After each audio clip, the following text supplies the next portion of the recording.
एक टार्गेट होतं हा हा की मला ज्यांनी फसवलंय, मी आज युट्यूबच्या तुमच्या मार्फत सगळ्यांना सांगते. मी परवा एक बाईट दिली, त्याच्यामध्ये मी नाव घेतलं नव्हतं, बरोबर पण मी आता नाव घेऊन सांगते बर की माझं त्या नंदीविषयी काही माझं दुमत नाही. माझं त्या नंदीवर आजही प्रेम आहे. बरोबर त्या नंदीचे मालक मनोहर चव्हाण, त्यांनी मला एवढ्या मोठ्या प्रमाणात फसवलं. मला थोडा त्यांच्यावर डाऊट होता, म्हणून मी माझे बंधू बापूशेठ आंबेकर यांना लाईनवर घेतलं आणि मी तिसऱ्या व्यक्तीला माहित असावं पैरा म्हणून मी बापू दादाला म्हणलं असं असं लोकांचा आपला पैरा झालाय.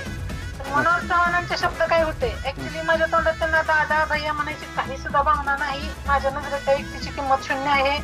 त्यांनी सांगितलं मी दुनियेला फसवीन पण माझ्या ताईला कधीच फसवणार नाही. मला हा शब्द त्यांचा, ह्या शब्दात एवढं त्यांनी जीव तोडून सांगितलं आणि परत मला फसवलं. मला ती गोष्ट नाहीच पटली. त्यासाठी मी सांगितलं होतं एक खेळ मी कुणाला तर हरवायसाठी खेळीन. तुमची